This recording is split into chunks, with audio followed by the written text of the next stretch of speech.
যেই জিনিস তোমার না ওই জিনিস যদি তুমি নিজের দখলে নিয়ে নাও, নবীজি বলেন দুইটা শাস্তি তার। এক নম্বরে সে আমার উম্মত না, দুই নম্বরে তার নিজের স্থান সে যেন জাহান্নামে বুকিং করে নিল। আগস্টের 5 তারিখের পরে এই হাদিসের বাস্তব আমরা অনেক মানুষের জীবনে পেয়েছি। অনেকেই দেখলাম বাবা শাহজালাল সব হালাল করে নিল। ওই জিনিস কি আপনার? আপনি যে জোর করে দখল করে নিলেন অথবা চাঁদাবাজির মাধ্যমে ছিনতাইয়ের মাধ্যমে নিয়ে নিলেন, এরকম চরিত্র দেশে অনেকের ছিল না, এখনো আছে না? আপনি নামাজ পড়তে পারেন, রোজা রাখতে পারেন, হজ করে আসতে পারেন, আল্লাহর কসম আপনি নবীর উম্মত আর নেই, ফালাইসা মিন্না, আপনি বের হয়ে গেছেন। আপনি রাগ না করে নিজেকে সংশোধন করেন। এটা যদি রেকর্ড হচ্ছে তো আমার ভাইরা, ঈমান আনার আগে যেহেতু একটা কাজ করা লাগে আমরা জানলাম, তাগুত ছেড়ে দেওয়া লাগে। আমরা তাগুত ছেড়ে দিয়ে ঈমানের দাবি আজকে থেকে করব যেন দাবিটা সত্য হয়। অনেকের দাবি তো সত্য না, মিথ্যা। 2 নম্বরে আল্লাযীনা উতুল ইলমা, যারা ইলম পেয়েছে, জ্ঞান পেয়েছে। ইলম আর জ্ঞান আমি তো কয়েকজনের নাম বলেই ফেললাম, তারাও ইলম পেয়েছিল কিন্তু তাদের আর সম্মান নেই। কুকুরকে দেখলে যেভাবে মানুষ ঘৃণা করে, এই শোলাকিয়ার সাবেক নামধারী ইমাম মাওলানা ফরিদউদ্দিন মাসুদ, এদের নাম শুনলে মানুষ এদের দেখলে ঠিক ওইভাবে ঘৃণা করে। কারণ কি? তারা তো জ্ঞানী মানুষ। জ্ঞানী হলে হবে না, জ্ঞান অনুযায়ী তারা আমল করে না। কি আপনাকে আলেম হতে হলে জ্ঞান অনুযায়ী কাজ করা লাগবে। জ্ঞান অনুযায়ী দুনিয়াতে যারাই কাজ করেছে আপনি দেখেন তাদের মর্যাদা সম্মান আমার আল্লাহ দিন যত চাই দুনিয়াতে নেই, তাতে কি আল্লাহ বাড়িয়েই দেয়। আমাদের কোরআনের বাকি আল্লামা সাইদি রহমতুল্লাহ আলাই কোরআনের জ্ঞান অনুযায়ী আমল করেছিল, আমার আল্লাহ এখন নেই সে, কিন্তু দিন যত যায় তার জন্য মানুষ বর দোয়া করে না দোয়া করে? আমি তো বর দোয়া শুনি না, যেখানে যাই দেখি অন্তত দোয়া করে কানাকাটি করে, অথচ তিনি আজ নেই। দিন যত যাবে যারা জ্ঞানের উপরে আমল করেছে, পৃথিবীতেও থাকুক আর না থাকুক, মাস্ট বি তার সম্মান মর্যাদা আমার আল্লাহ বাড়াবে না, বাড়াতেই থাকবে। এরফা মোজারে। এবার আসেন এই যে আয়াত পড়েছিলাম আপনাদের সম্মান বৃদ্ধি করার জন্য, এবার ফানা লাকা যিকরাক, এই আয়াতের পরে 2টা আয়াত আছে। এটা বলি আমি আয়াতের তাফসিরে চলে যাচ্ছি, ভালো করে শুনবেন। ফাইন্না মাআল উসরি ইসরা, ইন্না মাআল উসরি ইসরা। খুব ভালো করে শোনেন ভাই। আল্লাহ তাআলা উসরুন শব্দটা বলার আগে আলিফ লাম দিলেন, এর আগে মা দিলেন, এর আগে ইন্না দিলেন, এর আগে ফা দিলেন। তাফসীর পড়তে গিয়ে আমি মিলিয়েছি, এতগুলো শব্দ না দিয়ে আল্লাহ উসরুন ইসরুন এতটুকু বললে হয়ে যেত। কেননা উসরুনের আগে আলিফ লাম দিয়ে মারেফা করে নির্দিষ্ট করে কেন দিলেন? আর ইসরা এটা না কেরা রেখেছেন অনির্দিষ্ট। যতগুলো তাফসীর আমি মিলিয়েছি আমি ক্লিয়ার হইনি, শেষে তাফসিরে ফি জিলালিল কোরআন থেকে আমার কাছে এটা ক্লিয়ার হয়েছে। আল্লাহ পাক জানাতে চেয়েছেন অবশ্যই পৃথিবীতে যদি কেউ একটা কষ্ট সহ্য করে 3টা কারণে, আবার বলছি, আপনি যদি দুনিয়াতে একটা কষ্ট সহ্য করেন 3টা কারণে, মাস্ট বি ইসরা। এটা যেহেতু অনির্দিষ্ট না কেরা, মুফাসসির বলেন কমপক্ষে দুনিয়া আখিরাত মিলিয়ে আপনাকে আল্লাহ 70টা আনন্দ ভোগ করাবে। না আপনি বোঝেননি। আমি কিন্তু প্রশ্ন করব আবার, আপনি কষ্ট ভোগ করলেই হবে না, কষ্টটা পাওয়া লাগবে 3টা কারণে। কয়টা? পৃথিবীতে অনেকেই কষ্ট পায় কিন্তু এই 3 কারণের বাইরে। এই জন্য তাদের কষ্টের পরে যে আল্লাহ সুখ দেবে সেটা দেয় না। কি কথা বুঝতেছেন? কে বুঝলেন বলেন? কষ্ট তো হাসিনাও পেয়েছিল। কি চলে যাওয়ার দিন কি কান্নাকাটি দেখেছেন? কষ্ট পাইনি? কষ্টের পরে যে আল্লাহ বলেন ইসরা, আমি সুখ দেব, কই সে তো সুখ পায়নি। যত চায় তার দুঃখ তত বাড়ে। আপনি কি বুঝেছেন? হ্যাঁ, পান খেলে হবে? পান খাওয়া বন্ধ করে না তো। আমি আবার রিপিট করছি, আল্লাহ যেহেতু নিজে রিপিট করলেন আয়াতটা আবার আরেকবার, ইন্না মাআল উসরি ইসরা। এক কথা 2বার বললেন, শুধু প্রথমে ফা বেশি দিয়েছেন। একটা কষ্ট যদি দুনিয়ায় আপনার হয়, কারণ কয়টা? আরো জোরে বলেন। এই তিন কারণের বাইরে যদি কেউ কষ্ট পায় তার জন্য পরে শোক অপেক্ষা করছে, কথা কোরআনে নেই। কিন্তু কষ্টটা যদি তিনটা কারণে হয় অবশ্যই আপনি কমপক্ষে ৭০টা আনন্দ পাবেন। তাহলে ১ নম্বরে কষ্ট পাওয়া লাগবে আপনাকে আল্লাহর জন্যে, ২ নম্বরে কষ্ট পাওয়া লাগবে রাসূলুল্লাহর জন্যে, ৩ নম্বরে কষ্ট পাওয়া লাগবে মানবতার জন্যে। আমি যে হাসিনার নাম বললাম এমনি বলি নাই, ও কষ্ট পেয়েছিল আগস্টের ৫ তারিখে, কিন্তু আল্লাহর জন্যে, রাসূলুল্লাহর জন্যে, মানবতার জন্যে। কিসের জন্যে? ওর অপরাধের জন্যে। ও কষ্ট পেয়েছে কিন্তু এই ৩ কারণের ১ কারণে পাইনি আমরা, পেয়েছে ওর পাপের কারণে। বলেন, এই জন্য দুনিয়াতে আমরা যারা কষ্ট পেলাম, বিশেষ করে এই ১৫.৫ বছরে যারা কষ্ট পেয়েছেন আল্লাহর জন্যে, রাসূলুল্লাহর জন্যে, মানবতার জন্যে, মাস্ট বি এই পৃথিবী আর আখিরাত মিলে আপনাকে আল্লাহ ৭০টা শান্তি সুখ ভোগ করাবে। এই ১৫.৫ বছরে যারা ৫০টা কষ্ট পেয়েছেন, কয়টা বলেন বলেন না পাননি? কত মানুষ এখানেও বসে আছে ১৫.৫ বছরে বাড়ি থাকতে পারে নাই, গাছতলায় বাঁশতলায় কবরস্থানে। কথা বলেন এখানে কত মানুষ এভাবে রাত কাটিয়েছে, তারা কষ্ট হয়নি। বছরের পর বছর স্ত্রীর কাছে যেতে পারে নাই, কোথায় আছে সে নিজেও জানে না। আপনাদের এলাকাটাও তো আছে। আপনি খুলনা বিভাগের সাতক্ষীরায় যান, বুলডোজার দিয়ে বাড়ির পরে বাড়ি তারাই ১৫.৫ বছরে হাজার হাজার ইসলামী আন্দোলন যারা করে তাদের বাড়ি ঘর মাটির সাথে মিশিয়ে দিয়েছে। আল্লাহ ঠিক যেন ওইটা উল্টিয়ে ২০২৫ সালের ফেব্রুয়ারির ৫ তারিখে আযাবুল বুলডোজার নাযিল করেছিল। ওরা ভেঙেছে সাতক্ষীরায়, আর আযাবুল বুলডোজার সর্বপ্রথম ভাঙা আরম্ভ হয়েছে ৩২ নম্বর। এটার নাম হচ্ছে আযাবুল বুলডোজার। নাম কি? আযাবুল বুলডোজার। ওই দিন যারা একটু মাথা ছাড়া দিয়েছিল তাদেরটা ওই আযাব নাযিল করেছে। আমার কুষ্টিয়ার হানিফ সাহেবের বাড়ি তো আগস্টের ৫ তারিখে বিকালবেলা মাটির সাথে মিশিয়েছে, যতটুকু ২-১টা ছিল এই ফেব্রুয়ারির ৫ তারিখে আরো মিশিয়ে দিয়েছে। আমি চিন্তা করেছি এই আয়াতটা নিয়ে যে দুনিয়াতে সত্যি যারা কষ্ট পাবে ইসলামের জন্য একটা, তাকে আল্লাহ ৭০টা সুখ ভোগ করাবে। সিস্টেম অপর পৃষ্ঠায় দেখুন, আপনি যদি কোনো সুখ ভোগ করেন একটা, আর ওই সুখটা যদি হয় অবৈধ, আবার বলছি, আপনি যদি দুনিয়াতে কোনো সুখ ভোগ করেন হয় অবৈধ সুখ, অবশ্যই আপনাকে দুনিয়া আখিরাত মিলিয়ে আল্লাহ ৭০টা কষ্টে ফেলবে। বলেন তো হাসিনা ১৫.৫ বছরে সুখ ভোগ করে নাই? কথা বলেন না কেন? আপনাদের মোদি সাহেব করে নাই? জেনে শুনে আপনি জালেমের সহযোগী হয়ে গেলেন, জানা শোনার পরে আপনি জালেমকে সাহায্য করলেন। এলাকায় অনেক মানুষ এই সমস্ত জেলাতে যারা মেম্বার হওয়ার যোগ্যতা রাখে না, তারা জালেমের কাছে যে গলা গিয়ে বলছে আমি এমপি হব। হয়েছেও তা হয়নি? হয়ে কি বসেছিল? সুখ পায়নি? কত কিছুর সুখ তারা পেয়েছে। এই সুখগুলো কি বৈধ সুখ না অবৈধ? আরো জোরে বলেন বলেন। এই অবৈধ সুখ যারা পেয়েছেন একটা, ক্ষতি হবে কয়টা? এবার আপনি ঠেলা নেন। আমরা যদি এই 15 বছরে 50টা কষ্ট পেয়ে থাকি, এক একটা 70টা হলে 50টায় হয় 3,500। 3,500 শোক আমরা সামনে পাবো। এটা আমি বানালাম। আলাল আখিরাতু খায়রুল লাকা মিনাল উলা। হে নবী, আপনার আগের চাইতে পরে ভালো। আগে যাই গেছে, সামনে আমাদের ভালো অপেক্ষা করছে। ওয়ালা সাউফা ইউতিকা রাব্বুকা ফাতারদা। রব্বুল আলামিন বলেন, হে নবী, অবশ্যই আমি আল্লাহ আপনাকে এমন কিছু অতি শীঘ্রই দেব যাতে আপনি খুশি না হয়ে পারবেন না। আল্লাহ যেহেতু ওয়াল এবং লাম দিয়েছেন, সাউফা দিয়েছেন, একটা তাকিদ আর একটা দ্রুত। আল্লাহ বলেন ওয়ালা সাউফা, অবশ্যই, অতি তাড়াতাড়ি, খুব দ্রুত। ইউতিকা, হে নবী, আপনাকে আমি এমন কিছু দেব ফাতারদা, যাতে আপনি রাজি হয়ে যাবেন।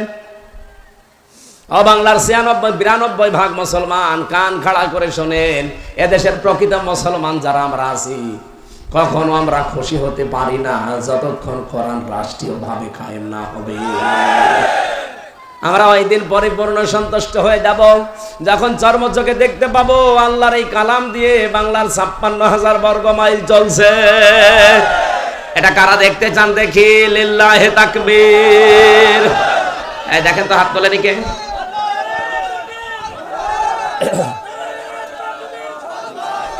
আলহামদুলিল্লাহ ভাই, খুশির সংবাদ যেহেতু ফাতার দ, আল্লাহ বলেন তুমি খুশি হয়ে যাবে, রাজি না হয়ে পারবে না। একটা খুশির সংবাদও দিচ্ছি, আগস্টের ৫ তারিখের আগ পর্যন্ত। এই আওয়াজ কমে গেল মানে? সে জেনারেটর দেবেন আর কি হাসিনা দেবেন, তাড়াতাড়ি দেন, আমার গলা বসে গেলে সমস্যা আছে।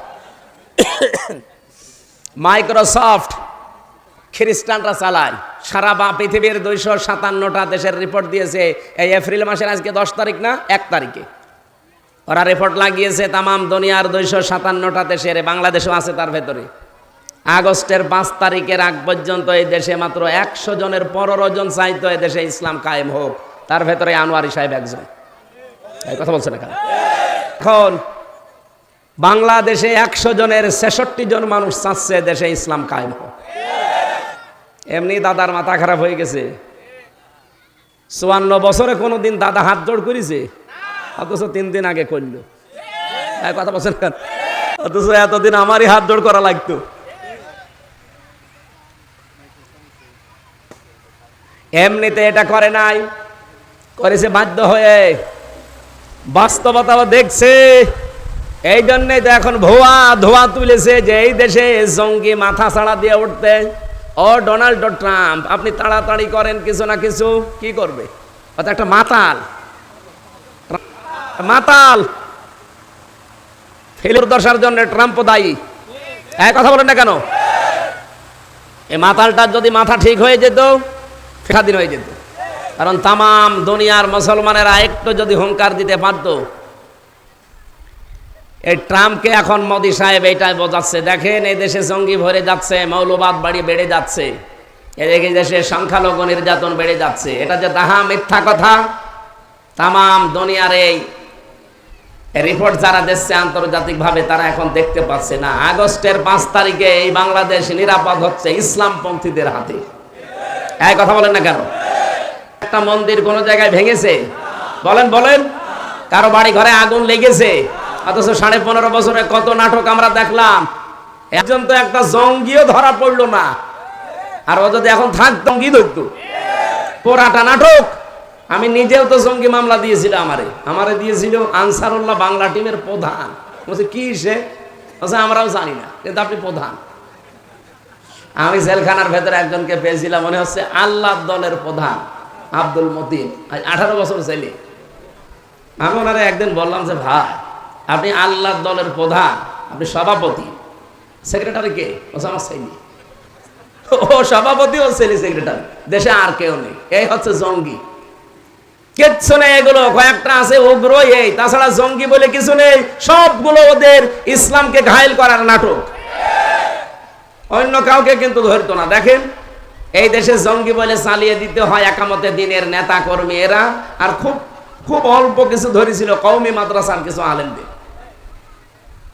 যাতে মাতাল হলো তাহলে ঠিক ছিল। আমার ভাইরা, আমি যে কথা তুলেছিলাম, এখন থেকে যদি সত্যি একটা সুখ আপনি ভোগ করে থাকেন অবৈধভাবে, এক একটা সুখের কারণে কমপক্ষে আপনাকে ৭০টা দুঃখ ভোগ করা লাগবে। এ কথা কার? মিথ্যা হওয়ার সম্ভাবনা আছে? বলেন তো, পরকীয়া প্রেম যারা করে সুখ পায় না, শান্তি পায় না? এই সুখ কি বৈধ সুখ না অবৈধ? এরকম অবৈধ সুখে আছেন কারা? হাত তোলেন তো। এই এলাকায় এসব নেই, আলহামদুলিল্লাহ। ভালো তো, পরকীয়া প্রেমে জেলায় নেই, কালকে পত্রিকা দিয়ে দেব না। সত্যি কি এরকম নাকি? না, ভালো। আপনারা তো সব ইয়াবার উপরে থাকেন অল টাইম। বাবা শাহজালাল আমার আসার সময় আজকে প্রশাসন ধরেছিল গাড়ি, হুজুর ওয়াজ করতে যাচ্ছে, ইয়াবার কথা বলবেন, এই এলাকায় এগুলো খুব বেশি চলে। এই জিনিস যারা খান, যারা নিয়ে আসেন, দেখ, অবৈধ সুখ যারা পাচ্ছেন পরকীয়া প্রেমের দ্বারা, অথবা অনেকের লাইন আছে ভাবির সাথে, প্রতিবেশীর স্ত্রীর সাথে, থামা লাগবে আপনাকে। এই অবৈধ লাইনে যদি সুখ পান একটা, কষ্ট পাবেন কয়টা? আরো জোরে। এগুলো পেতে চান না। আল্লাহ আমাদেরকে আয়াত দুটো বাস্তব জীবনে অনুধাবন করার তৌফিক দিন। আর যারা আশায় আছেন যে বুবু চট করে চলে আসবে, এগুলো ডাহা মিথ্যা কথা। কারণ এক একটা অবৈধ সুখ ভোগ করার কারণে তার কপালে এখন ৭০টা করে দুঃখ আল্লাহ দেবে। আর আল্লাহর কথা আল্লাহ মিথ্যা প্রমাণ করবে, মাস্ট বি, আল্লাহ দেখাবে। এই জন্য আগস্টের ৫ তারিখের পর ২৭ বারের উপরে এই দেশকে অশান্ত করার চেষ্টা চালিয়েছিল, একবারও হয়নি। কারণ এগুলো সব আল্লাহ কন্ট্রোল করছে। না, তোর যা অপরাধ, তোর এক একটা অপরাধের শাস্তি হবে ৭০টা। আগে তোর হয়ে যাক, তারপরে চট করি। ও এখনই বলছে চট করি। আর এই চট করে শোনার পরে অনেকে বুকে সাহস সঞ্চার করে। কালকে ঢাকা মিরপুরে পিটানি খেয়েছে, চোর তো মানুষ কি মারা মারে, ওরে আরো বেশি মেরেছে। ও বুবুর সাথে লাইন করে একটা বিশৃঙ্খলা তৈরি করার চেষ্টা ছিল। ছাত্র জনতা এখন অনেক সজাগ। ধরার পরে এমন পিটানো পিটিয়েছে, দেখলাম একেবারে গরু ছাগলের মতো রক্ত বের হচ্ছে। ওরা পিটিয়ে মেরেই ফেলা দরকার শয়তান। দেশকে যারা অস্থিতিশীল করতে চায়, এই জন্য আমার আয়াত আমি পড়েছিলাম যে সম্মান মর্যাদা, যে দুইটা জিনিসের ভেতরে আল্লাহ লুকিয়ে রেখেছেন। আল্লাহ এই মানুষগুলোর সম্মান দুনিয়া আখিরাতে যেন এইভাবে বাড়িয়ে দেন, বলেন আমিন। সবাইকে নিয়ে মহান রব্বুল ইজ্জাত আল জালালের দরবারে শুকরিয়া আদায়ের মাধ্যমে আজকের তেলাওয়াতকৃত আয়াত, আমাদের আলোচনার বিষয় সোজা কথা। কি বললাম? হ্যাঁ, কথা যত সোজা হবে, টিকে থাকা তত কঠিন হবে। পৃথিবীতে যারা সোজা কথার উপরে, সোজা রাস্তার উপরে ছিল, তারা কি ফুল বাগানে ছিল? না। আল্লাহ রাব্বুল আলামিনের ঘোষণা শুনেন, ইয়া আইয়ুহাল্লাযীনা আমানু, ওহে যারা ঈমানের দাবি করো, ইত্তাকুল্লাহ, আমি আল্লাহকে ভয় করো, আকুলু কাওলান সাদীদা, আর কথা যখন বলবা তখন সঠিক কথা, সত্য কথা বলবা। এ নির্দেশ কার? আল্লাহ বলেন কি করব জানো? ইউসলিহু লাকুম আ'মালাকুম ওয়া ইয়াগফির লাকুম যুনুবাকুম। যদি এই দুইটা আইন মানতে পারো, আল্লাহকে ভয় করা আর সঠিক কথা বলা, আমি আল্লাহ তোমাদের আমল আখলাক যত কাজ কারবার দুনিয়াতে আছে সব সংশোধন করে দেব, ইসলাহ করে দেব, সব সঠিক করে দেব। পেছনের যে ভুল ত্রুটিগুলো, অপরাধগুলো আমি আল্লাহ সব মাফ করে দেব। বলেন সুবহানাল্লাহ। আমাইয়ুতিউল্লাহ ওয়া রাসূলাহু, যে ব্যক্তি আল্লাহ এবং রাসূলের আনুগত্য করে চলবে, তাদের দেখানো পথে চলবে, ফাকাদ ফাজা ফাওজান আযীমা, অবশ্যই সে সফল হয়ে গেছে। সফল হবে না, সফল হয়ে গেছে। ফাকাদ ফাজা, এটা মাসি। এবার আসেন আয়াতের মূল কথা, ব্যাখ্যা যেটা, সেখানে যাই। সূরা আহজাব থেকে আমরা যেহেতু পড়েছি, আল্লাহ প্রথমে ডাক দিলেন ঈমানদারদেরকে। কাদের? কোন বেঈমান আজকের আয়াতের ভেতরে মুখাতেব হিসাবে নেই। সুতরাং কোন বেঈমান যদি এখানে থাকেন, আপনি চলে যেতে পারেন। আপনার জন্য আজকের আয়াত না, আপনার জন্য আলাদা আয়াত আছে। আপনার জন্য হয়তো ইয়া আইয়ুহান নাস আছে, ইয়া আইয়ুহাল কাফিরুন আছে, ইয়া আইয়ুহাল মুনাফিকুন আছে। আপনার জন্য ইয়া আইয়ুহাল্লাযীনা আমানু না, কারণ এই শব্দ আল্লাহ যাকে তাকে ডাকে না। তাফসিরে ফি জিলালিল কোরআনে মুফাসসির লিখেছেন, আল্লাহ যখন শুধু ঈমানদারকে ডাক দেন, তখন আলাদা একটা ভঙ্গিমা তিনি দেন, আলাদা বাসন ভঙ্গি তার। এ কোরআনে আল্লাহ পাক এই আয়াতটা দিয়েছেন 89 জায়গায়, ইয়া আইয়ুহাল্লাযীনা আমানু। বলেন আল্লাহু আকবার। আল্লাহ তার নিজের কুদরতি হাত এভাবে উঁচা করে আদরে মহব্বতে ভালোবাসা নিয়ে ডাকতে থাকে ঈমানদারেরা। কি? ইত্তাকুল্লাহ, আমি আল্লাহকে ভয় করো। প্রশ্ন আসতে পারে, শব্দ সে জন্মের পর থেকে শুনছি, কি এটা? আমি আপনাকে একটা আধুনিক শব্দ বলবো এবার। সাজ্জাদ আবুল আলা মাউদুদি রহমাতুল্লাহ আলাইহি, ওনার লিখিত কিতাব থেকে আমি কোট করেছি, ভালো করে শুনবেন। আপনি এতদিন এভাবে শোনেননি। আল্লাহকে ভয় করো, ভয় করি। কি ভয় করেন? জন্মের পরে আমিও শুনছি আয়াতটা, ইত্তাকুল্লাহ ইত্তাকুল্লাহ। ও নারী পুরুষেরা ভালোভাবে মিলাবেন। কেউ যদি তাকওয়া অর্জন করতে চায়, কেউ যদি তাকওয়া অবলম্বন করতে চায় তার প্রক্রিয়া কি? আমাদের দেশের মানুষ লেবাসে তাকওয়া খুশি আমরা। আমার মতো জুব্বা গায়ে থাকবে, পাগড়ি এরকম একটা থাকবে, মাথায় সুন্দর টুপি থাকবে, হাতে তসবিহ থাকবে, বিশাল তাকওয়াবান, এ বিশাল বুজুর্গ। একই বুজুর্গ না বেজির্গ? হ্যাঁ, বেজি চেনেন না কি? ওই যে মুরগি ধরে নিয়ে যায়, বেজির পায়খানাকে কি বলে? বেজির গু। আপনাকে তো বুজুর্গ মনে হয় না বেজির্গ মনে হয়? বুজুর্গ হতে হলে এর প্রক্রিয়া কি? এই যে আমি লিখেছি তাফসীর থেকে, ভালো করে মিলাবেন। কোন মানুষ যদি পৃথিবীতে তাকওয়া অবলম্বন করতে চায় তার প্রক্রিয়া 6টা, স্তর 6টা। জান্নাতের স্তর কয়টা? হ্যাঁ, এলাকায় মাদ্রাসা নেই কি? কথা বলে না কেন? জান্নাতের স্তর কয়টা? 100টা। আমরা সচরাচর 8টা জানি।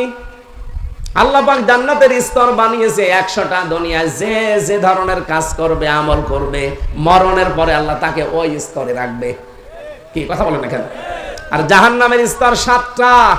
দুনিয়াতে যে যে ধরনের অপরাধ করবে আল্লাহ তাকে ওই স্তরে রাখবে। আজকে যেহেতু আলোচনা ওইটা আমার না, আমার আলোচনার বিষয় আজকে তাকওয়া নিয়ে আরম্ভ। ইমানদারকে ডাক দিয়ে আল্লাহ নির্দেশ দিলেন। আমি একটা হাদিস পড়েছিলাম হযরতে আবু যর রাদিয়াল্লাহু তাআলা থেকে বর্ণিত। বিশ্বনবী বলেন, হযরতে আবু যর তার বাড়ি থেকে প্রায় 83 কিলোমিটার দূর থেকে আমার দরবারে আসতো। একদিন এসে বলে, হে রাসূল, আমি সব সময় তো আসতে পারি না, আপনি আমাকে এমন কিছু নির্দেশ আলাদাভাবে স্পেশাল ভাবে দেন যেটা মেনে নিলে আমি অলরেডি জান্নাতি হয়ে যেতে পারি। বিশ্বনবী তাকে প্রথম নাম্বারে বলেছিলেন, ওসিকা বিতাকওয়াল্লাহ, আমি তোমাকে সর্বপ্রথম আল্লাহর ভয় এর নির্দেশ দিলাম। বলেন সুবহানাল্লাহ। এটা আল্লাহর নির্দেশ যে তোমরা আল্লাহকে ভয় করো, রাসূলুল্লাহর নির্দেশ। এটাকে আবু যরকে আল্লাহর নবী শুধু স্পেশাল ভাবে তাকেই বলেছেন না আমরাও আছি? বলেন বলেন। তামাম দুনিয়ার সবাই আমরা যারা উম্মত দাবি করি সবার এই কথাটা মেনে নেওয়া দরকার। এখন আসেন প্রক্রিয়া। কি প্রক্রিয়া? আপনি এই রাস্তায় আগাবেন আর আপনি এখন ভাববেন যে আপনি তাকওয়ার কোন স্তরে আছেন। 1 নম্বরে আপনাকে হকের অনুসন্ধান করা লাগবে। কেউ যদি দুনিয়াতে হকের অনুসন্ধান করে সে তাকওয়ার প্রথম স্তরে আছে। আপনি এখন নিজের দিকে তাকিয়ে বলেন আপনি কি হকের অনুসন্ধানে আছেন? আমাদের জাতির পিতা যিনি হযরত ইব্রাহিম আলাইহিস সালাম, আল্লাহ রাব্বুল আলামিন তার এই খলিল থেকে হকের অনুসন্ধানে ছিলেন। আল্লাহ পাক বলেন তিনি যে হকের অনুসন্ধান করছিলেন, ফালাম্মা জান্না আলাইহিল লাইলু রা কাওকাবা ক্বালা হাযা রাব্বি। তিনি তারকা দেখতে পেয়েছিলেন সন্ধ্যা আকাশে। তারকা দেখতে পেয়ে তিনি মনে মনে ভাবলেন এটা আমার রব। ক্বালা ফালা ক্বালা লা উহিব্বুল আফিলিন। ফালাম্মা ফালা, যখন এটা ডুবে গেল তখন তিনি বললেন, যা যা ডুবে যায় সেটাকে আমি পছন্দ করি না, ভালোবাসি না। এখানে কয়েকটা স্তরের নাম আছে। এরপরে তিনি দেখেছিলেন চন্দ্র, রাতের গভীরে তিনি দেখলেন চাঁদ উঠে আছে। তিনি ডাক দিয়ে বলেছিলেন, ফালাম্মা রাল কমারা বাযিগান ক্বালা হাদা রাব্বি। ফালাম্মা ফালা ক্বালা লাইল্লাম ইয়াহদিনি রাব্বি লাআকুনান্না মিনাল কওমিদ দাল্লিন। চন্দ্র দেখার পরে বললেন এটা আমার রব। যখন চন্দ্রও ডুবে গেল সকাল আসতে আসতে তিনি বললেন, না, আমি তো বদভ্রান্তের ভেতরে, উদ্ভ্রান্তর ভেতরে আছি।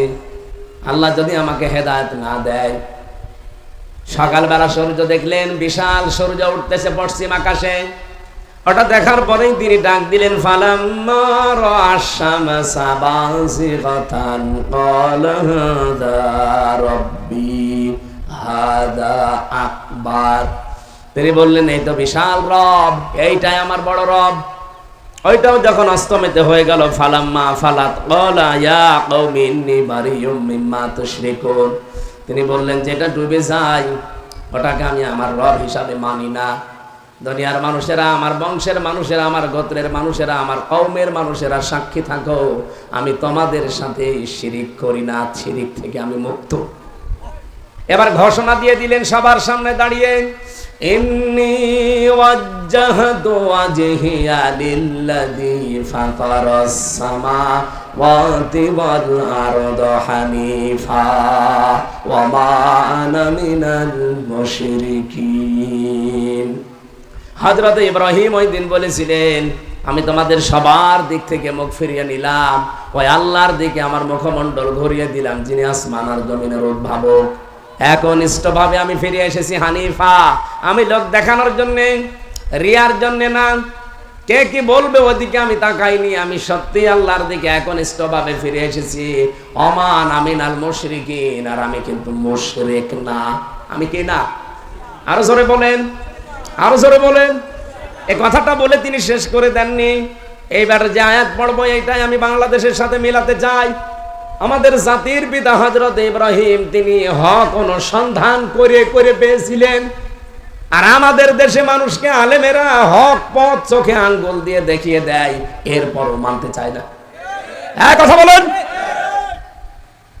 হযরত ইব্রাহিম ওই দিন ডাক দিয়ে বলেছিলেন, হাজ্জাহু কওমুহু ক্বালা তুহাজ্জুনি ফিল্লাহি ওয়া ক্বাদ হাদান ওয়ালা খাফু মা তুশরিকুনা বিহি ইল্লা আইয়াশা রাব্বি শাইআ ওয়াসিআ রাব্বি কুল্লা শাইইন ইলমা আফালা তাতাযাক্কারুন। তার জাতির লোক দিকে বলেছিলেন, হাজ্জাহু কওমু, যখন তার জাতির লোকেরা তার সাথে ঝগড়া আরম্ভ করেছিল, তারা নিজেরা শিরিক করে, ফেরাউনের বানানো আইন মেনে, নমরুদের বানানো আইন মেনে চলে, মানুষের তৈরি করা আইনগুলো তারা প্রতিষ্ঠার জন্য চেষ্টা চালায়। আর ইব্রাহিম আলাইহিস সালাম হক অনুসন্ধান করে যখন পেয়ে গেলেন, তখন তিনি এই হককে 2 নম্বরে কবুল করে নিলেন। শুধু কবুল করে শেষ করেননি, এটা তিনি প্রচার আরম্ভ করলেন। এদিকে তাকান, হক অনুসন্ধানের প্রক্রিয়া।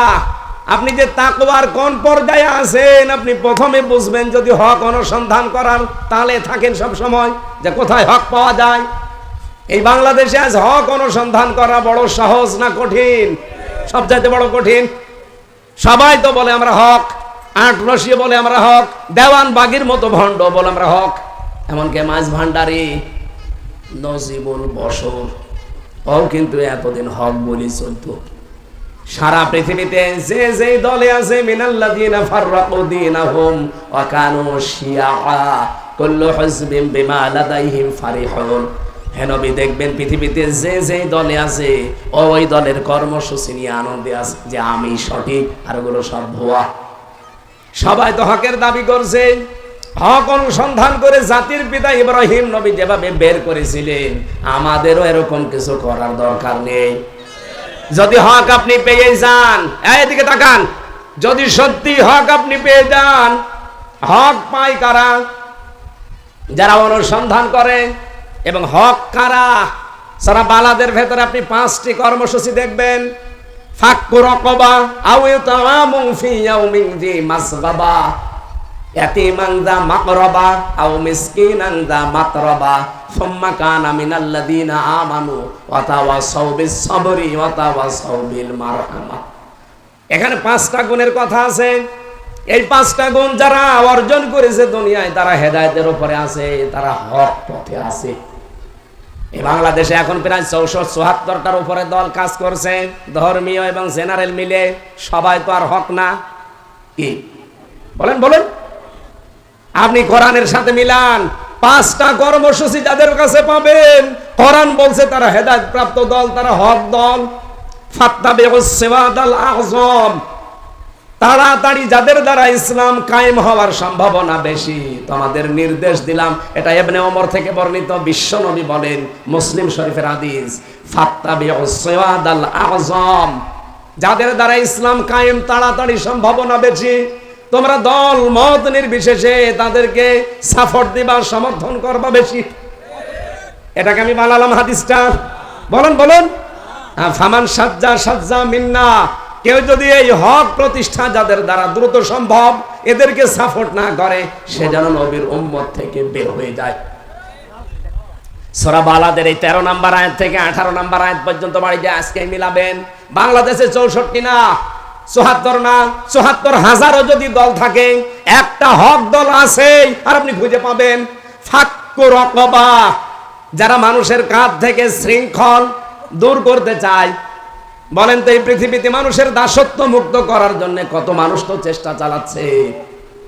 এই বাংলাদেশে আমি একটা দলকে বেশি পেয়েছি অগ্রসর, যারা মানুষের তৈরি করা আইন মুখে লাথি দিয়ে বিদায় করে আল্লাহর তৈরি করা আইন কায়েম করতে চায়। কথা বলুন। সবাই মানুষের তৈরি করা আইনের পক্ষে কাজ করে মানুষের গলায় দাসত্বের শৃঙ্খল দিয়ে দিয়েছে, মানুষের শৃঙ্খল। আর আমরা প্রতিদিন এই শৃঙ্খল থেকে মুক্তি চাই। ইয়াকা না'বুদু, আমরা তোমার দাসত্ব করি কার? বলেন বলেন। একটা কুকুর দেখবেন, একটা কুকুরের কথা মানে না। আর আমরা মানুষ হয়ে যদি আল্লাহর বিধান এই পৃথিবীতে পাঠানো বিধান বাদ দিয়ে আল্লাহর বানানো মানুষের আইন মানি, তাহলে কুকুরের চাইতে আমরা খারাপ। আরো জোরে বলেন। সুতরাং মানুষের শৃঙ্খল থেকে দাসত্ব থেকে যারা মানুষকে মুক্ত করতে চায়, এরা হেদায়েতের উপরে আছে। আর এরাই হক দল, এরা হক অনুসন্ধান করে পেয়েছে। কারণ জানে যে পৃথিবীতে সবচাইতে বড় অপরাধ মানুষের তৈরি করা আইন প্রতিষ্ঠা করা, আর সবচাইতে বড় দামি কাজ আল্লাহর কাছে আল্লাহর তৈরি করা আইন কায়েম করা। এটা যদি আমরা করতে পারতাম, যে যার হক সেটা সে পেয়ে যেত। আজ পায় না, স্ত্রী তার স্বামীর হক পায় না, স্বামী তার স্ত্রীর হক পায় না, সন্তান তার মা বাবার হক পায় না, মা বাবা তার সন্তানের হক পায় না, ভাই তার ভাইয়ের হক ফিরিয়ে দেয় না, জনগণ তার সরকারের হক দেয় না, সরকারও জনগণের হক দেয় না। এই কারণে, কারণ আল্লাহর এই হক প্রতিষ্ঠিত নেই। এটা কায়েম করে দেন, যার যে হক ঠিক সেখানে পৌঁছে যাবে। আমার ভাইরা, আমি দ্বিতীয় নম্বর পয়েন্টে বলেছি, এক নম্বরে কি পেলাম? ফাক্কু রাকাবা, যারা মানুষের শৃঙ্খল থেকে মানুষকে মুক্ত করতে চায়। দুই নম্বরে আও ইতামুন ফি ইয়াউমিন যী মাসগাবা, দুনিয়ায় যারা এতিম মিসকিন অসহায়দের দরে দরে খাবার পৌঁছিয়ে দেওয়ার এই কর্মসূচি যারা হাতে নিয়েছে, তারা হক পথে আছে। আমি তাই ঘুরি, আমি দেখতে পাচ্ছি বাংলাদেশ জামাত ইসলামী, ইসলামী ছাত্র শিবির এই কর্মসূচি হাতে নিয়েছে। আপনি নিজে তাকিয়ে দেখেন না কেন, আগস্টের 5 তারিখের পরে কত মানুষ খালি খাবো খাবো নেবো নেবো, কিন্তু এই দলটাকে দেখতে পেলাম নিজের গাঠির টাকা খরচ করে কোথায় কে মারা গেছে, শহীদ হয়েছে, তার বাড়িতে চলে যাচ্ছে। বলেন না কেন, বাংলাদেশ জামাত ইসলামীর আমিরে জামাত বাড়িদার কোথায়? সিলেটের মৌলভীবাজার কুলাউড়া, ওখান থেকে পটুয়াখালী বাউফলে চলে গেছে। এই 24-এ স্বাধীনতা যুদ্ধে মারা গেছে একজন, তার একটা ইতিম ছেলে আছে, তার দায়িত্ব নিজের কাঁধে তিনি তুলে নিয়েছে। ওই দেশে আর লোক নেই, কারো তো পেলাম না এই কাজ করতে। আপনি হক খুঁজে পান না, চোখের ভেতরে কি কলম দিয়ে খোঁচা মারা লাগবে নাকি? ইয়াতীমানদা মাকরাবা, যারা ইতিম নিকট আত্মীয়, এদের খোঁজ খবর নেয়। আর এই গুণটা আমরা এদের ভেতরে পাচ্ছি। এখন যদি বলেন হুজুর এদের কথা বলেন, এদের সাথে মিলে গেলাম করবো কি? আপনার সাথে তো মিলে না, আপনার সাথে মিলে সাদাবাজি। কেন কথা? আপনার সাথে যেটা মেলে ওটা বলি, ওটা বললে তখন এখন ধরে যাবেন না গায়। যেটা মেলে না আমি বলবো কি করে? আমি কি আয়াত বানাবো? ইয়াতীমানদা মাকরাবা, যারা নিজের নিকট আত্মীয় স্বজনের ভেতরে ইতিম আছে, এদের খোঁজ খবর নেয়। আমরা তো এটা দেখতে পাই বেশি, যারা এই দেশে একামতে দিনের দায়িত্ব পালন করে তাদের। আও ইতামুন ফি ইয়াউমিন যী মাসগাবা, 4 নম্বরে যে মানুষগুলো দুনিয়ার ময়দানে ধনী মলিন মাকরাবা, ধনী মলিন যারা অসহায়, এরকম মানুষের খোঁজ খবর নেয়, এদের অভাব যারা দূর করে দেয়। আমিরে জামাত ডাক্তার শফিকুর রহমান হাফিজাহুল্লাহর এই কাজটা সারা বিশ্বে প্রশংসিত। উনি মেতরকে পর্যন্ত ওই পায়খানা সাফ করেন, এই মেতরকে তিনি কোলে আটকিয়ে বুকে জড়িয়ে নিয়েছে। মেতররা আশ্চর্য হয়েছে, আপনি এত বড় একজন মানুষ, আমরা তো নিজেদেরকে মানুষই মনে করি না, আর আপনি আমাদের বুকে জড়িয়ে নিতে চান। উনি বলেছিলেন আপনারা তো এই পৃথিবীর শ্রেষ্ঠ মানুষ, কারণ আপনারা কাজ করে খান। একটা বলছেন আল কাসিবু হাবিবুল্লাহ, যারা কাজ করে খায় ওরা আল্লাহর বন্ধু। সুবহানাল্লাহ বলতে পারেন না? আপনারা যে কাজ কক্সবাজারে করেন, চট্টগ্রামে করেন, আপনারা যদি কাজ না করতেন এই কক্সবাজারের মানুষেরা একদিনও এই শহরে বাস করতে পারতো না, বসবাসের অযোগ্য হয়ে যেত, দুর্গন্ধে। এক কথা বলেন না কেন? এরকম ধনামণি যারা অসহায়, যে মানুষগুলো অসুস্থ, তাদের খোঁজ খবর নেওয়া, চিকিৎসার ব্যবস্থা করা, বাড়ি ঘর বানিয়ে দেওয়া। বাংলাদেশ জামাত ইসলামী কুষ্টিয়া জেলা শাখার শ্রদ্ধাভাজন আমির অধ্যাপক মাওলানা আবুল হাশেম কয়েকদিন আগে আমাদের কুষ্টিয়ার একজন হিন্দু মুসি জুতা সেলাই করে খায়, ওনার বাড়ি ঘর সব ধসে গিয়েছিল বন্যা। উনি নিজে জেলা জামাতের পক্ষ থেকে টাকা কালেকশন করে 2.5 লক্ষ টাকা দিয়ে তার বাড়িটা বানিয়ে দিয়েছে। পৃথিবীর ইতিহাস হয়ে গেল না? টাকা পয়সা আর অন্য দলের নেই, ওই তাদের ভিতরে এগিয়ে আসতে দেখলেন না? এরপর আপনি হেদায়েত প্রাপ্ত কারা তাদের খুঁজেই পান না। সুম্মা কানা মিনাল্লাযিনা আমানু, এরপরে আরো গুণ, তারা ঈমান আনবে, ঈমান আনার পরে ওয়াতাওয়াসাউ বিস-সাবরি, একে অন্যকে ধৈর্যের উপদেশ দেবে। এত কিছু হয়ে যাওয়ার পরেও আমরা ধৈর্য হারা হইনি, ইনশাআল্লাহ হব না। ওয়াতাওয়াসাউ বিল মারহামা, একে অন্যকে রহম দিল হওয়ার দর্শক কি রহম দিল হওয়ার জন্য একে অপরকে তারা পরামর্শ দেবে, উপদেশ দেবে। উলাইকা সাহাবুল মাইমানা, এরা হচ্ছে ডানপন্থী, আর ডানপন্থী যারা এরা জান্নাতি, এরা হেদায়েত প্রাপ্ত। সুবহানাল্লাহ বলতে পারবেন না? সম্মানিত ভাইরা, আপনাদেরকে আমি আহ্বান জানাচ্ছি কোরআন দিয়ে, আমি কিন্তু বানিয়ে বলি না। এটা যার সাথে মিলবে সূরা বালাদের 13 থেকে 18 নম্বর আয়াত, মনে করবেন আল্লাহর ভাষায় তারা হেদায়েত প্রাপ্ত, তারা মুত্তাকি। আর যদি না মেলে কারোর সাথে, আপনি নিজেই নতুন করে আরেকটা তৈরি করেন। এখানে হকের অনুসন্ধান যদি করতে থাকেন, আপনি হেদায়েতের 1 নম্বরে মুত্তাকির প্রথম স্তরে আছে। হেদায়েত যদি পেয়ে যান, আপনাকে ওটা আবার কবুল করা লাগবে, গ্রহণ করা লাগবে। অনেকে পাওয়ার পরেও নিতে চায় না। 3 নম্বরে ওটা প্রচার করার দায়িত্ব নেওয়া লাগবে আপনাকে। 4 নম্বরে হকের উপরে আপনাকে দৃঢ় থাকা লাগবে। এইটা বড় কঠিন। অনেকে আমরা হক অনুসন্ধানও করি, এটা কবুলও করি, এটা আমরা প্রচারও করি কম বেশি, কিন্তু হকের উপরে টিকে থাকার যখন সময় আসে, তখন দেখি অনেকেই ঈমান বেশি দেয়। কথা বলছেন? আমি জেলখানায় 3টা বছরে জানা বেটি আমার আজহারুল ইসলামকে মাঝে মাঝে আমার বলতে শুনতাম, হামজা আমার জন্য দোয়া করো, আমি যেন হক পথ থেকে পিছলে পড়ে না যায়। কারণ এই 13 বছরে আমি বহু মানুষকে দেখেছি বিশাল বিশাল পাগড়ি মাথায় দেওয়া, জব্বা গায়ে দেওয়া, আল্লাহর জিকির করে, কিন্তু তারা শেষ পর্যন্ত টিকে থাকতে পারে নাই। বাতিলের সাথে হাত মিলিয়ে তারা বের হয়ে চলে গেছে। কিন্তু আমিও যদি ওই সময় যখন ধরা পড়েছিলাম, আমি তো প্রধানমন্ত্রী শেখ হাসিনার পাশের গ্রামের মানুষ। হাসিনার বাড়ি, শ্বশুর বাড়ি যেখানে, ওনার 1 গ্রাম পরেই আজহারুল ইসলামের বাড়ি। সম্পর্কে আমার মনে হয় ননদ হতে পারে, দেবর হতে পারে। কারণ পৃথিবীর ভিতর না, এটা পীরগঞ্জ, এটা বদরগঞ্জ পাশাপাশি। ওই সময় দোয়া বলেছিল আমাকে, আমি যদি মেনে নিতাম, আমার এই 13 বছর জেলে থাকা লাগতো না। ওই দিনে আমি বের হয়ে মুক্ত জীবনে বেরিয়ে বেড়াতে পারতাম। আমি নিজেও দেখেছি বহু আলেম 24 ঘন্টা দেখতাম সব বাগায় দিয়ে পাগড়ি মাথা থেকে খুলে না। কিন্তু কিছুদিন পরে যখন আযাব বেড়ে গেছে জেলখানার ভেতরে, আযাব বোঝেন, জেলখানায় দিলে তো হয় না, জেলের ভেতরে জেল, তার নাম সেল, ওর ভেতরে আরেক সেল, তার নাম কন্টেন সেল, ওর ভেতরে আরেকটা সেল আছে, তার নাম কবর সেল। এই জায়গায় 24 ঘন্টা রেখে আপনাকে তালাবদ্ধ করে রাখবে, কোনো যোগাযোগ নেই বাইরে।